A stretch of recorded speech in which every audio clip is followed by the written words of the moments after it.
La Gemara, dans Masechet Psachim, page 68, la Gemara nous dit que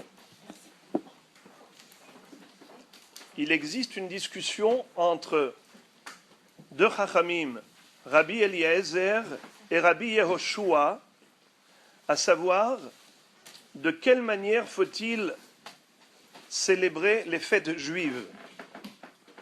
Car il y a deux psukim qui apparemment sont contradictoires.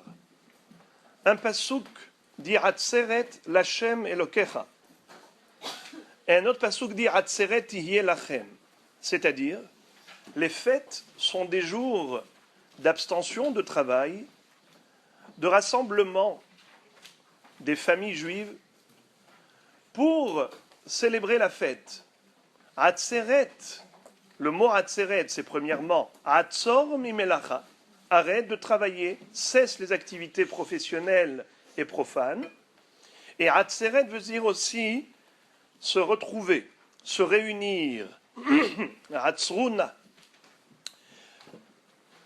Mais pour qui faut-il faire la fête? Hachem nous dit Atzeret yelachem, la fête elle est pour vous. Mais il y a un autre passage qui dit non, la fête c'est pour Dieu, en faveur d'Hachem. Atzeret yelachem. Alors c'est pour Hachem ou c'est pour nous? Rabbi Yehoshua dit qu'il faut faire moitié-moitié. Hetzio lachem, hetzio lachem. C'est-à-dire que la mi-journée doit être consacrée à Dieu et l'autre pour notre profit personnel. C'est pourquoi le matin on va aller prier, on va lire la Torah, on s'investit dans des activités spirituelles. Ensuite on va à la maison pour le repas du déjeuner et chaque maîtresse de maison, avec ses talents, ses recettes, ses connaissances, essaye d'agrémenter la fête. C'est le festin, les festivités. Tandis que Rabbi Eliezer dit non, c'est ou l'un ou l'autre. Soit, si on en est capable, eh ben on consacre toute la journée à l'étude de la Torah, à la prière. Si on n'en est pas capable, alors on va festoyer de manière la plus ordinaire, c'est-à-dire manger, boire, se procurer du plaisir. Soit lachem, soit lachem. Et la Gemara conclut en disant ce débat, cette discussion, n'a lieu que pendant les fêtes de Pessah et de Sukkot. Tandis que pour Shavuot, pour le dire en araméen, Kule alma modu de ba'inan nami lachem. Tout le monde est d'accord pour dire que ce jour de Shavuot, qui est le jour du don de la Torah, tout le monde est d'accord pour dire que quoi, d'après vous? D'après vous? L'étude. Pour Hachem. Pourquoi? Pourquoi vous dites ça? Parce que c'est le jour de Matan Torah. Eh bien, figurez-vous, vous serez surprise d'entendre que juste le contraire. La Gemara dit, le jour de Shavuot, tout le monde est d'accord qu'il faut faire la fête. C'est pas par rapport à Shabbat qu'on dit que tout c'est pour la Torah, non?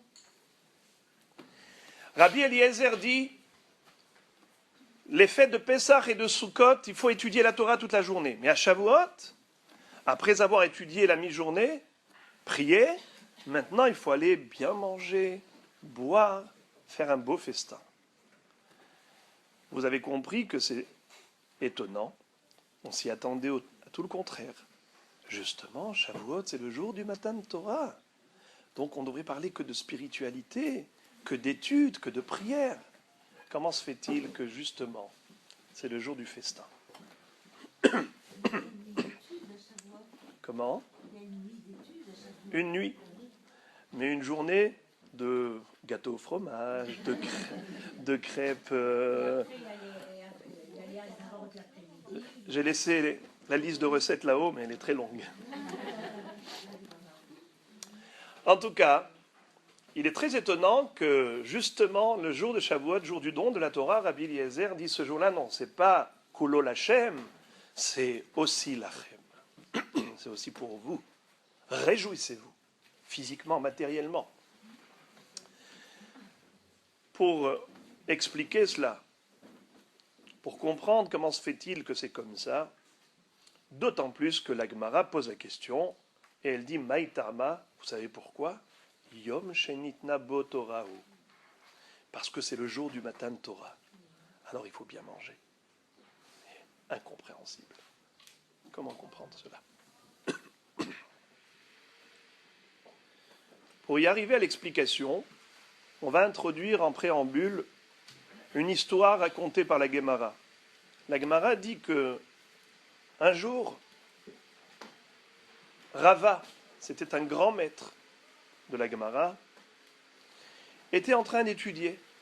Il était tellement absorbé par son étude qu'il ne s'est pas rendu compte qu'il s'est blessé les doigts, s'est blessé les mains avec sa chaise. Il y avait des clous qui sortaient de la chaise et il s'est égratigné, mais il y avait du sang qui coulait.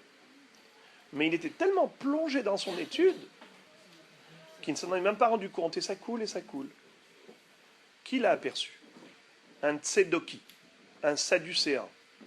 C'étaient des hommes qui, malheureusement, ont dévié du droit chemin. Ils ne croyaient plus en Torah orale. Ils n'acceptaient que la Torah écrite.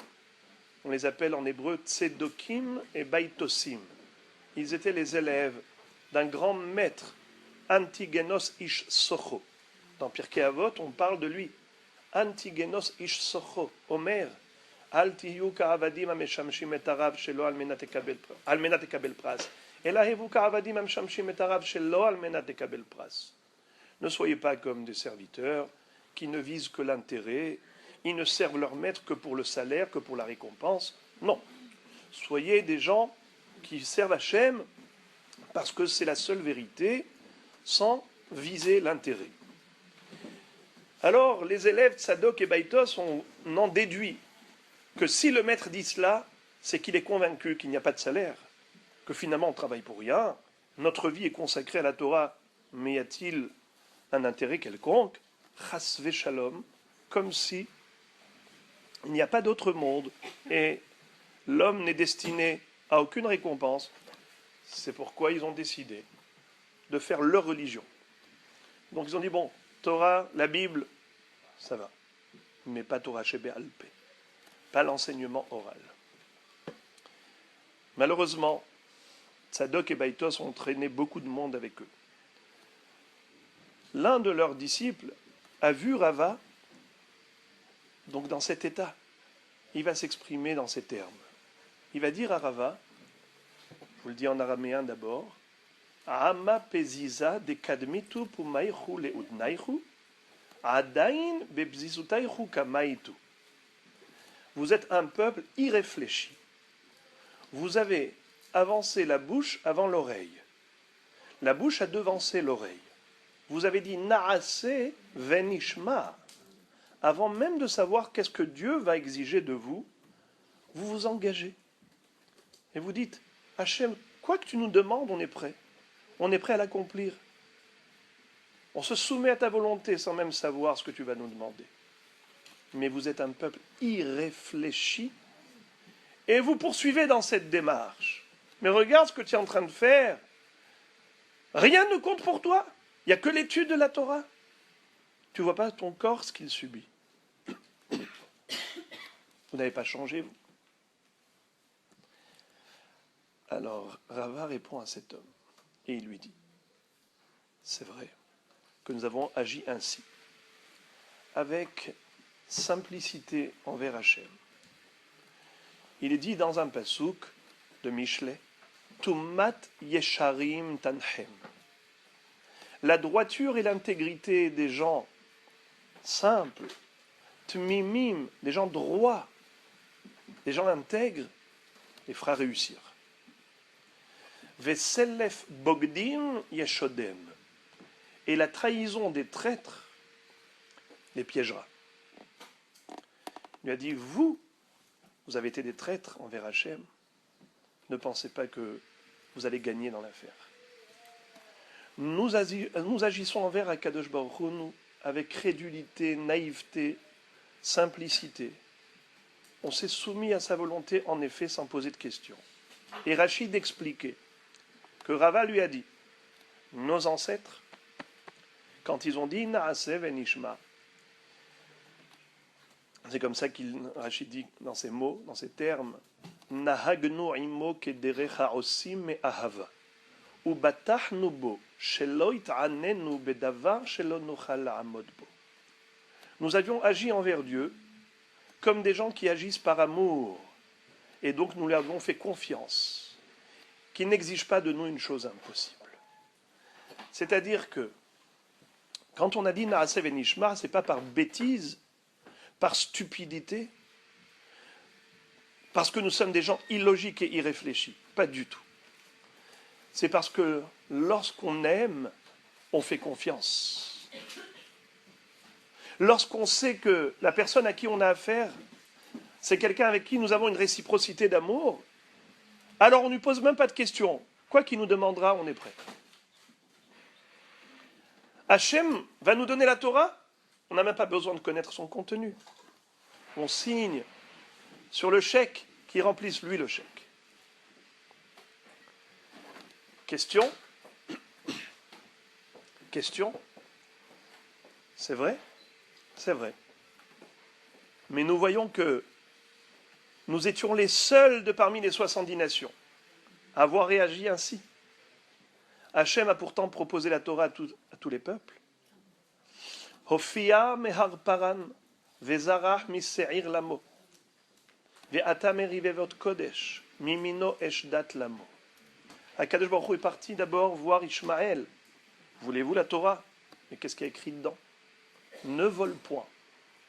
Pas pour moi. Ne me demande pas une chose pareille.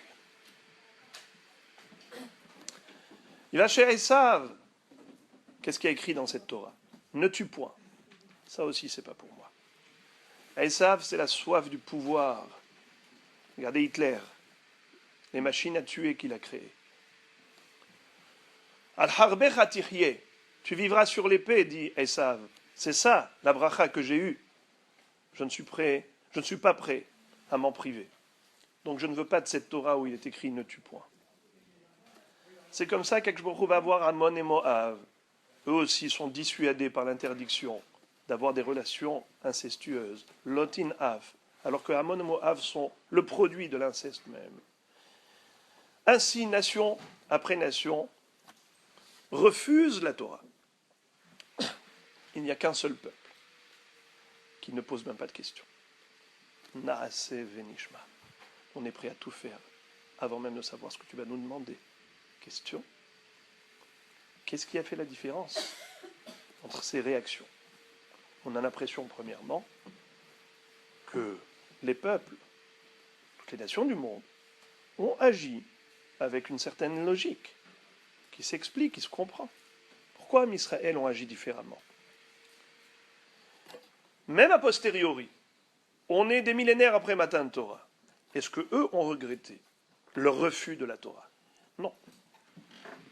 La preuve que pas encore tout le monde s'est converti au judaïsme. Est-ce que, Has Shalom, nous avions regretté d'avoir dit oui? Non.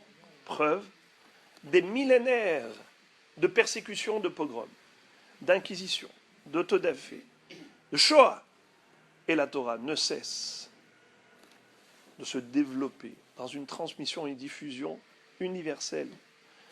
Avec quelle force et quel investissement Am Israël s'adonne et se consacre à la Torah. Personne n'a réussi à atteindre cet objectif de nous retirer la Torah ou déraciner Israël de la Torah. Israël oraita kuchabrichu hado. Israël fait une seule entité avec Dieu par le biais de la Torah qu'il étudie et qu'il applique.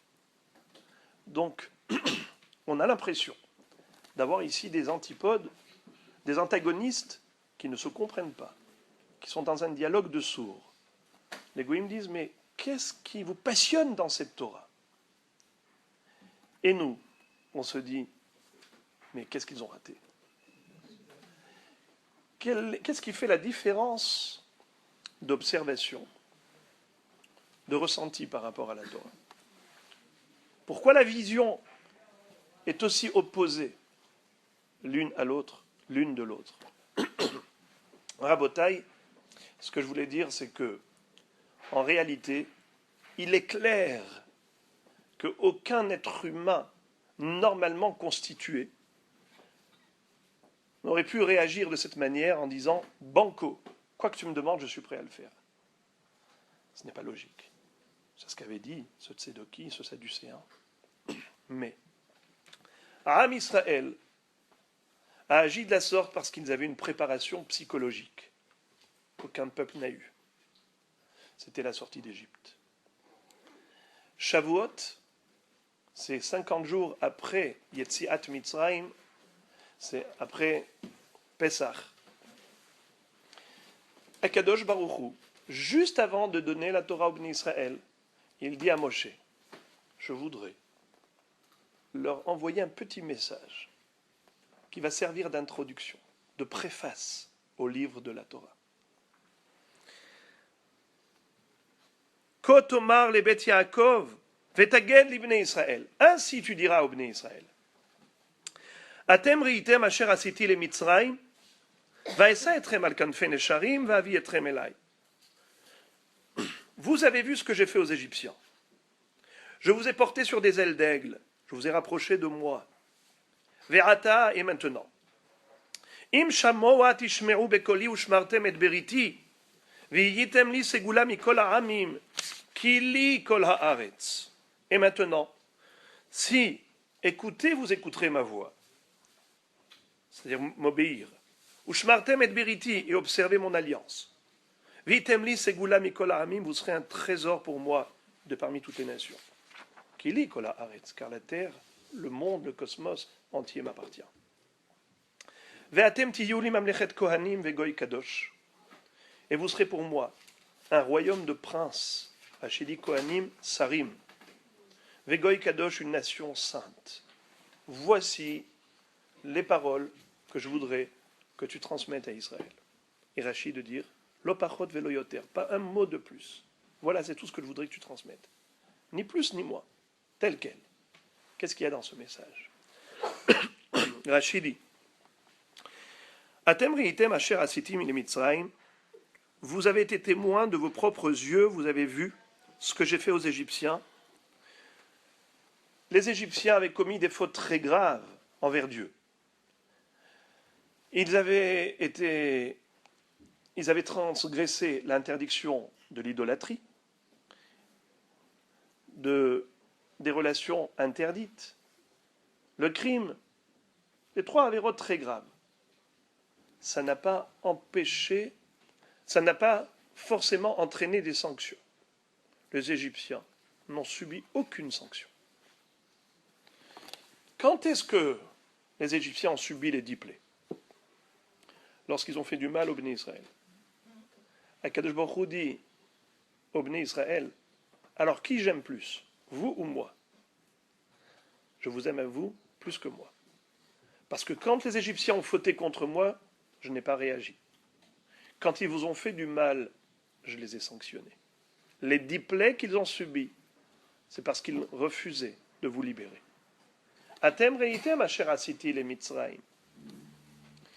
Vaesa etrem al kanfei nesharim. Je vous ai porté sur des ailes d'aigle. Pourquoi est-ce qu'Akadosh Baruch Hu cite l'aigle comme référence? Rashi explique que l'aigle est différent de tous les oiseaux. Il prend ses petits sur son dos, alors que les autres les attrapent entre leurs griffes, entre leurs pattes. Pourquoi? Tout oiseau craint l'aigle. Il se dit, si je mets mes petits sur le dos, l'aigle qui peut me survoler, me dépasser, peut les voler de sur mon dos. Donc je les garde entre mes pattes. Tandis que l'aigle, lui, n'a peur de personne. Personne ne peut le survoler. Il se dit, il n'y a qu'une seule chose qui est dangereuse, c'est la flèche du chasseur. Si le chasseur dirige sa flèche vers le haut, vers l'aigle, alors il se dit, si je mets mes petits devant, entre mes pattes, la flèche l'atteindrait. Je préfère le mettre sur le dos. Si jamais il y a une flèche. Mutav ikanes achetz bi velo bebanai. Mieux vaut que cette flèche m'atteigne à moi plutôt qu'à mes petits. Cette affection qu'exprime l'aigle pour ses petits, c'est exactement ce que Akadosh Baruch Hu a exprimé pour Israël pendant la nuit de Shevi'i Shel Pesach, la 7e nuit après la sortie d'Égypte. Les Bnei Israël sont rattrapés par les Égyptiens au devant de la mer Rouge. Ils sont pris en sandwich. Ils ne savent plus quoi faire. Marche avant, marche arrière. Devant, il y a la mer. Derrière se trouvent les Égyptiens. Ils ne savent plus quoi faire. Alors, durant toute la nuit, se trouvait une nuée, la nuée de gloire, le Hanan Akavod, qui séparait le camp d'Israël du camp égyptien. Lorsque les Égyptiens envoyaient des flèches, des projectiles pour attaquer Israël, qui allait intercepter toutes ces attaques? C'était le Hanan Hakavod, la nuée de gloire qui représentait la présence divine.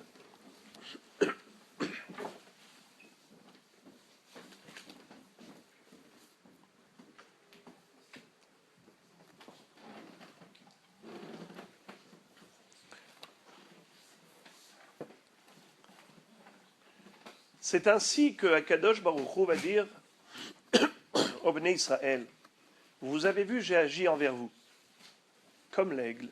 C'est moi qui ai pris les attaques. C'est moi qui ai subi les attaques qui vous étaient adressées. Et ne pensez pas que lorsque j'ai décidé de vous choisir, de vous élire, c'est parce que je n'en avais pas le choix. Le monde entier m'appartient.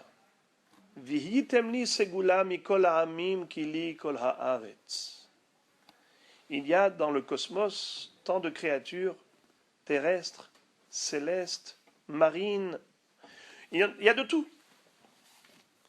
Et de tout cela, Kadosh Baruch Hu, de parmi tous les peuples, de parmi tout ce qui existe sur Terre, des minéraux, des végétaux, des animaux, des humains, tout, Hachem se focalise sur Am Israël. Pourquoi? Je vous considère Ségoula. Rachid expliquait, traduire ce mot, Ségoula, trésor. Vous êtes mon trésor. C'est quoi un trésor? Il y a beaucoup de choses à la maison. Il y a des biens matériels. Il y a énormément de choses. Mais qu'est-ce qu'on met dans le coffre-fort? Ce qu'on a de plus précieux. Dans le coffre-fort se trouvent les éléments les plus précieux que la personne possède. Tout est exposé, sauf ce qui est dans le trésor, dans le coffre-fort. Le trésor. Alors, Akadosh Baruch Hu dit, vous en avez la preuve de mon affection, parce que Kili kol haaretz, tout le monde m'appartient. Et malgré tout, je vous ai choisi. Vitem li segula mikol ha'amim. Vous serez ma segula. Je veux faire de vous Mamlechet Kohanim Goy Kadosh, un royaume de princes, une nation sainte. Mais ce ne sera pas évident au début. Ve'ataim shamoa tishme'u. Pourquoi cette répétition du verbe? Shamoa tishme'u. Écoutez, vous écouterez. On aurait pu dire im tishme'u, si vous écoutez. Pourquoi shamoa tishme'u? Pourquoi cette redondance? C'est pour dire que Im shamoa beyashan tishma bechadash. Si vous avez écouté au passé, vous écouterez au futur. C'est-à-dire que au début, ce n'est pas facile. L'étude de la Torah, la pratique du judaïsme ne sont pas des actes machinaux, des actes faciles. Ce n'est pas un système de vie évident. Mais si tu t'investis, au début c'est difficile, parce que kol hathalot kashot, les débuts sont durs. Mais après avoir traversé la première étape, après avoir dépassé ce premier cap, Tu changes de vitesse, c'est un petit peu comme la voiture. Pour la faire démarrer, il y a beaucoup d'essence à fournir, beaucoup d'efforts à investir. Mais une fois que c'est parti, ça y est, elle est dans une lancée, quelle allure. C'est pareil. Im shamoa, soyez certains, tishmeru. Après, ça ira de soi.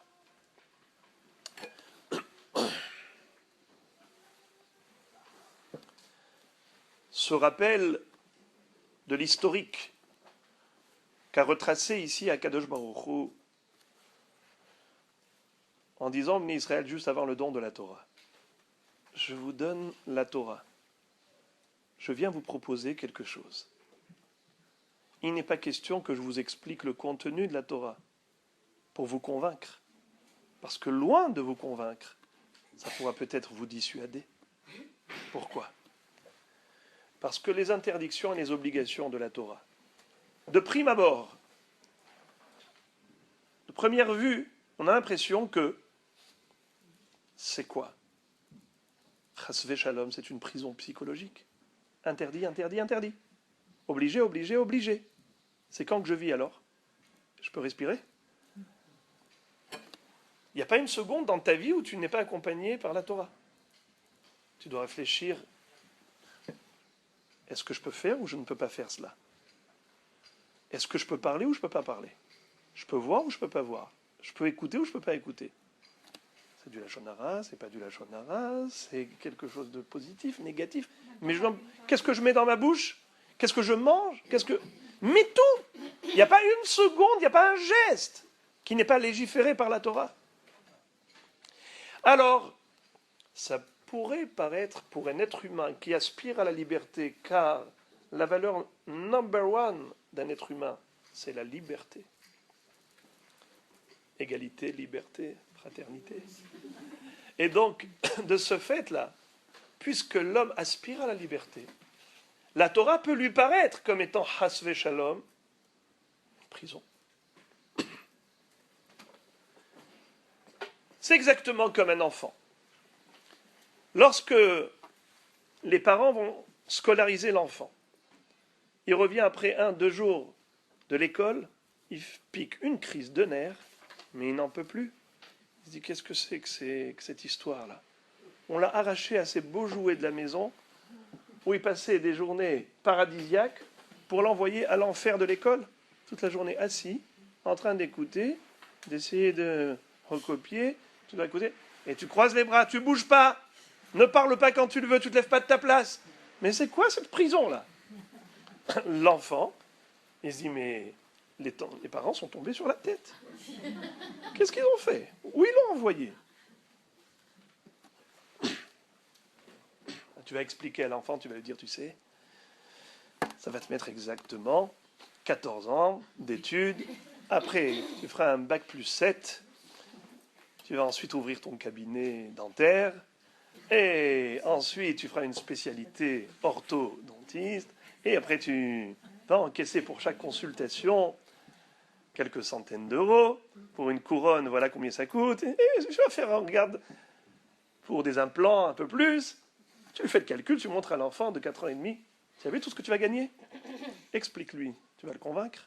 Il va prendre sa mère pour une folle. Sa mère ne lui explique même pas le bien fondé de l'école. Elle lui met dans le cartable une banane, 3 bonbons, un bisou sur la joue, et elle accompagne à l'école. Et il y va cette fois-ci de gaieté de cœur. Pourquoi ? Non pas parce qu'il a été convaincu de ce que représente une réussite scolaire.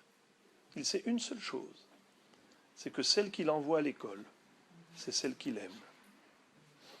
Il n'est pas possible qu'elle envoie vers le malheur, qu'elle veut lui faire du mal. L'école, il ne comprend pas pourquoi c'est bien, mais c'est sûr que c'est bien. Pourquoi ? Parce que c'est maman qui m'a envoyé. Et maman elle-même, dans son subconscient, il est profondément convaincu que ça ne peut être que positif. Bien que dans la réalité, entre guillemets, il souffre. Parce qu'il est obligé de se tenir à carreau pendant toute la journée. Exactement pareil la Torah pour un être humain, un être physique, avec toutes ses pulsions d'ordre charnel, avec tous ses appétits d'ordre matériel, fait que la Torah, par ses exigences, peut paraître comme étant quelque chose de contraignant. Akadosh Baruch Hu ne peut pas attirer et séduire Israël par le contenu de la Torah. Donc il ne va pas leur dire voilà les 613 mitzvot d'emblée. Ça ne peut que déclencher une réticence. Akadosh Baruch Hu dit à Moshe, en introduction au matin de Torah, ne leur explique pas le contenu de la Torah, mais rappelle-leur qui est-ce qui leur propose la Torah. Celui qui a déjà dans le passé démontré par tant de preuves l'amour et l'affection qu'il porte pour eux. Atem reitem asher asiti le Mitzrayim. Vaesa etrem al kanfe nesharim. Vavi etrem elai. Vitem li segula mikol ha'amim. Ve'atem tiyu li mamlechet kohanim vegoy kadosh. Si c'est Akadosh Baruch Hu qui vous aime tant, vous propose la Torah, avez-vous l'ombre du doute si c'est pour votre bonheur ou pas? Hachem recherche votre bonheur pour l'éternité. Or, pour un être humain, la notion d'éternité n'existe pas sur le plan physique. Nous sommes tous des êtres limités. La notion du Olam Haba, du monde du au-delà, la notion de l'infini par rapport à l'âme, par rapport à la Neshama qui, elle, est censée vivre dans un monde éternel, la Torah qui est indispensable pour cette vie éternelle, de la même façon que la nourriture est nécessaire pour la vie physique, pour la vie éphémère dans ce monde, et bien Kadosh Baruch Hu nous donne la source de vie, la Torah, qui hem hayenu ve'orech yamenu, c'est notre source de vie, notre raison d'être. Mais ça, on ne peut pas l'expliquer à des humains. Car les outils, les moyens de pouvoir capter, de pouvoir comprendre, de pouvoir appréhender la vie, c'est uniquement par rapport à des moyens physiques, par rapport aux 5 sens. La vue, l'ouïe, l'odorat, le goût, le toucher. Donc il n'y a que ça qui compte pour nous. Au-delà de cela, on n'a aucune capacité pour pouvoir comprendre qu'est-ce qui s'appelle la vraie vie. Or, Akadosh Baruch Hu nous dit Ki hem hayecha, je te donne la source de vie.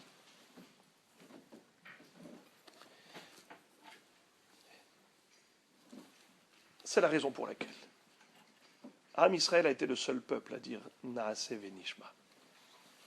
On n'a même pas besoin de savoir ce que tu veux nous demander. On est prêt à tout faire. On signe au bas du contrat. On s'engage. On s'engage. C'est sûr que ce que tu vas nous demander, c'est que pour le bien. Et Rashi, exactement, que on a cité tout à l'heure, c'était cela. Qu'avait dit Rava à ce Sadducéen? Nahagnu imo kederech haosim ahava. Nous avons agi envers Dieu comme ceux qui agissent par amour. Et nous lui avons fait confiance, qui n'exigera pas de nous ce qui n'est pas beau. C'était une profonde conviction du Ham Israël qui les a motivés, stimulés à dire oui, avant même de savoir quel était le contenu de la Torah. Parce qu'ils n'ont pas besoin de savoir. C'est sûr que si ça vient d'Hachem, qui a fait tant de preuves d'amour, ça ne peut être que positif. Les autres nations n'avaient pas eu cette préparation psychologique. De ce fait, leur réaction est absolument normale et naturelle. Aucun individu va dire oui, prêt à payer, sans savoir qu'est-ce qu'il achète. J'ai une boîte fermée, tu me donnes 3 000 €, je te donne la boîte. Ça va pas, non? Qu'est-ce qu'il y a dans cette boîte? Allez, surprise. Pas question. Je ne paye pas 3 000 € pour une surprise. Donc, de ce fait, on va comprendre que, même a posteriori, il n'y a pas de regret ni dans un camp ni dans l'autre. Pourquoi? La Torah, dans son aspect extérieur, reste, entre guillemets, effrayante. C'est un monde d'obligations et un monde d'interdictions. Pour celui qui observe de l'extérieur, ne comprend pas comment on peut être passionné par tout cela. Mais vous, Juifs, à quoi vous êtes attachés? Et vous vous sacrifiez pour cela? Vous êtes fait jeter dans les flammes. Vous avez dansé sur les bûchers en proclamant Yefort Shema Israël, Hashem Elokeinu, Hashem Echad, en chantant Alenu les Shabeach, l'Adon Hakol. Mais d'où provient cette force, cette conviction? Ils ne pourront jamais comprendre, car le bonheur de la Torah est ressenti par celui qui la vit. Celui qui vit la Torah et qui la vit intensément et qui la vit véritablement et qu'elle traverse les veines de son corps, il respire la Torah, il vit avec Akadosh Baruch Hu. Il se branche sur le réseau divin. Il est en connexion constante avec Akadosh Baruch Hu, source de vie. De ce fait-là, il vit dans un autre monde, un monde de bonheur spirituel qui fait que cet être est totalement comblé, avec une sérénité qui est inexplicable. Quelqu'un qui accomplit son rôle dans ce monde, qui accomplit son devoir vis-à-vis de son Créateur, et qui sait que chaque seconde de sa vie est mise à la disposition d'Akadosh Baruch Hu, la satisfaction que cela donne, elle est inexplicable. Ta'amu ur'u kitov Hashem. Goûtez, vous verrez combien Hashem est bon. Goûtez.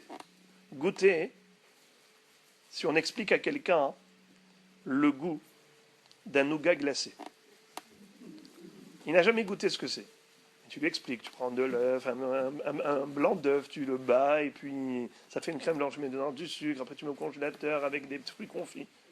C'est quoi cette histoire-là? Ce que tu me racontes là? Donne-lui à goûter. Pas besoin d'explication. Il a goûté, il a tout compris. Ta'amour ou kitov Hashem. On ne peut pas expliquer la Torah. Ça se goûte, ça s'expérimente, ça se vit. Rava est en train d'étudier la Torah, le sang gicle de ses doigts. Ça ne lui pose aucun problème. C'est secondaire. Il y a des choses beaucoup plus essentielles dans la vie qui font qu'il est parfaitement comblé. Comme disait le Or HaChaim Akadosh, que quand il étudiait la Torah, il se sentait plus heureux que les plus grands milliardaires du monde. Tout l'or du monde se minimisait devant ses yeux. C'est un peu comme quelqu'un qui se trouve sur la montagne. Les voitures paraissent tellement petites. Même les camions, on dirait des petits camions des jouets. Et les êtres humains, on ne les voit même plus. Plus on s'élève, plus les choses se réduisent à nos yeux. Plus on comprend le vrai sens de la vie, et plus les futilités se minimisent à nos yeux. Aujourd'hui, on est dans un monde de publicité, où on fait du rien, on en fait tout. De l'artificiel, on veut lui donner un aspect d'essentiel. Du superficiel, comme si c'était quelque chose de valeureux. Du zéro, on en fait un monde. On vous vend une bouteille de coca, on vend n'importe quel produit. On vous donne l'impression que si vous allez acheter ce produit, vous serez la personne la plus heureuse du monde. Effet publicitaire. Vous voyez un Carrefour, vous voulez acheter une poussette. Sur le carton, on écrit en grand « Vu à la télé ». Qu'est-ce que ça veut dire? Quand tu vas acheter cette poussette, tu fais partie des milliards de spectateurs vus. Tout le monde a vu cette poussette à la télé. T'imagines un petit peu ce que tu vas acheter.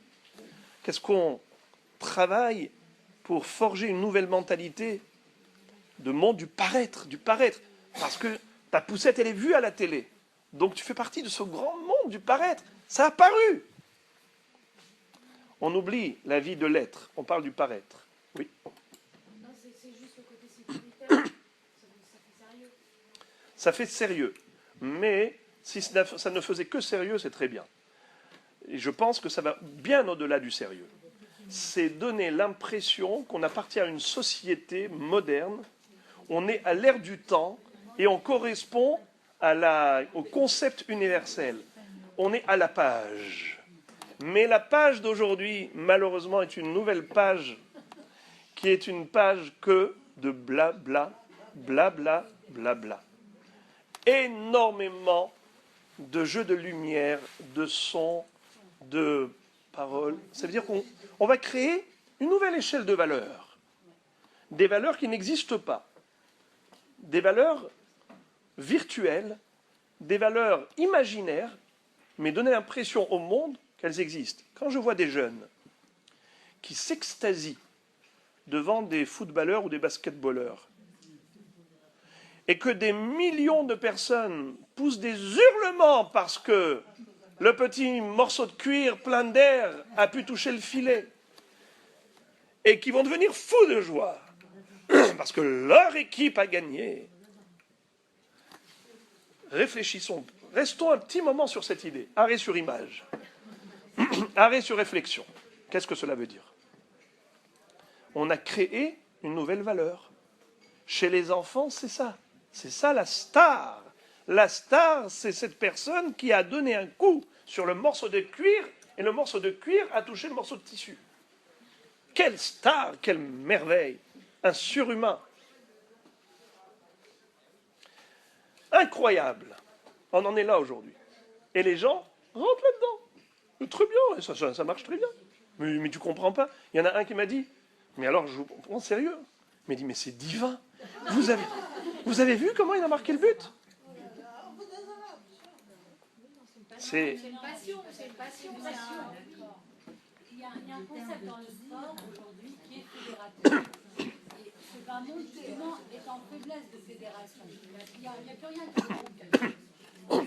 C'est grâce au sport qu'il y a des choses qui mobilisent. Alors c'est vrai qu'autour de ça, il y a des dérapages, mais il n'empêche que pour eux, c'est une valeur parce que d'autres ne sont pas remplis. Donc moi, je dis tant mieux qu'il y ait au moins ça, peut-être pas pour nous, mais qu'il y ait au moins ça pour eux. Donc chacun y trouve son compte. Mais s'il n'y avait même pas ça, donc à l'envers, ben je me demande ce qu'il y aurait d'autre. Vous voyez, il n'y a aucun mobile, aucun moteur qui réunisse les foules. Alors après, est-ce qu'on en fait, j'en sais rien, mais c'est quand même quelque chose à exploiter. J'en suis positive. excellent. Vous avez bien commencé, bien terminé dans votre analyse en disant que il vaut mieux ça que rien. C'est vrai. C'est un excellent babysitter. Parce que sinon les jeunes, au lieu d'être devant leurs écrans, qu'est-ce qu'ils auraient fait de leur temps à l'extérieur? Ils se seraient livrés à une série d'agressions, de vols, comme on voit la racaille dans les coins de rue, de quoi ils sont capables. Alors heureusement qu'il y a le football pour les intéresser. Mais, comme vous avez dit, sinon qu'est-ce qu'ils feraient? Mais est-ce que ça c'est une valeur pour autant? Est-ce que c'est une valeur pour autant? Heureusement, c'est une garderie pour garder des enfants comme quand les enfants sont là et on ne sait pas comment les occuper, on leur donnera n'importe quoi pour les occuper. Mais est-ce que c'est forcément une valeur? Non. Alors, c'est pas parce que des milliards d'êtres humains sont braqués sur leurs écrans que du coup le football ou le basketball devient une valeur. Je ne suis pas contre le sport, il faut faire du sport, ça permettrait de faire un peu de régime, garder la ligne, c'est sûr qu'on a besoin. Mais entre faire soi-même du sport et entre passer des heures à regarder, sans parler des analyses, après et avant le match, est-ce qu'ils vont gagner? Et une fois qu'ils ont perdu, pourquoi ils ont perdu? Je ne vous dis pas le nombre d'interviews dans le monde entier pour interpréter pourquoi Madrid ou pour l'autre, pourquoi il a gagné, il a perdu. Mais c'est inimaginable. Toute cette capacité intellectuelle investie pour comprendre pourquoi l'autre a réussi à arrêter le ballon et pourquoi le ballon n'a pas touché le tissu. Je dis le tissu pour ne pas dire le filet, juste pour vous ridiculiser un petit peu plus. Vous comprenez qu'on est dans un monde de bla, bla, bla. Par rapport à tout ça, la Torah qui est la vérité donnée par Akadosh Baruch Hu, c'est la bénédiction que nous récitons avant chaque lecture de la Torah. Baruch ata Hashem Elokeinu melech haolam, asher bahar banu mikol ha'amim, venatan lanu et Torato, Torat emet, vechaye olam, nata betochenu, Baruch ata Hashem noten Torah. Béni sois-tu, Éternel, roi du monde, qui nous a choisis de parmi toutes les nations, pour nous donner sa Torah, Torah de vérité, source de vie éternelle. Haye olam nata betochenu. Merci, Dieu, qui nous a donné la Torah. Chag HaShavuot, nous avions dit précédemment que selon toutes les opinions, il faut faire la fête. Et on s'était posé la question, pourquoi? Et la Gemara nous dit parce qu'on a reçu la Torah. C'est-à-dire, justement ce jour-là, on doit exprimer le fait de notre profonde conviction que la Torah est la seule source de vrai bonheur. Parce qu'elle répond à toutes les parties de l'être, aux besoins de toutes les parties de l'être. Le corps et l'âme. Le corps et l'âme. C'est-à-dire que la Torah est une source d'harmonie, d'équilibre entre le corps et l'âme. Rien au détriment de l'âme et rien au détriment du corps. Il faut les deux dans un équilibre parfait si on suit le précepte de la Torah. Sans Torah, il n'y a pas de limite pour le corps. On se livrerait à un excès incroyable. Et on sait ce que ça a donné aujourd'hui dans le monde.